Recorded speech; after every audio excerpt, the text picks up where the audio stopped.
আমি এই যে আমরা যে জিতলাম, কোয়ালিফাই করলাম, সব মিলিয়ে দলের পরিস্থিতি এখন কেমন? তোমরা কেমন আনন্দ করলে, সেলিব্রেশন করলে? শুরু করবো।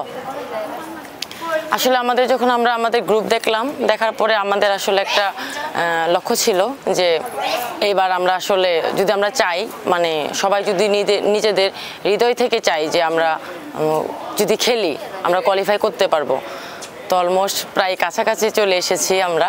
এখনও একটা ম্যাচ আমাদের বাকি আছে, আমরা আসলে এখনও পুরোপুরি আমাদের ওইভাবে আমরা সেলিব্রেশন করিনি, আমরা এখনও ওটা রেখে দিয়েছি। লাস্ট ম্যাচ শেষ করে তারপর আমরা পুরোপুরি এনজয় করব, সেলিব্রেশন করব।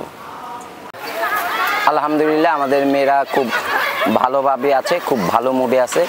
তো আপনারা জানেন যে কালকে একটা আমাদের খুব ভাইটাল ম্যাচ খেলা গিয়েছে, এইটার জন্য আমরা আজকে রিকাভারি সেশন করছি। এখন আমরা স্ট্রেচিং করে টিম সুইমিংয়ে নেমেছে।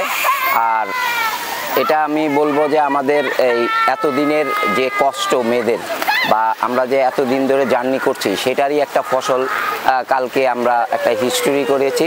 তো এটা আমাদের আরেকটা ম্যাচ আছে, তো আমরা এই ম্যাচটাকেও অনার করছি, গুরুত্ব দিচ্ছি। আমরা ওই ম্যাচটা জিতে ইনশাল্লাহ আমরা অস্ট্রেলিয়ার পথ তো আপনারা জানেন যে জার্নি করে ফেলেছি। তো আশা করি যে আমাদের মেয়েরা আরও ভালো করবে সামনে।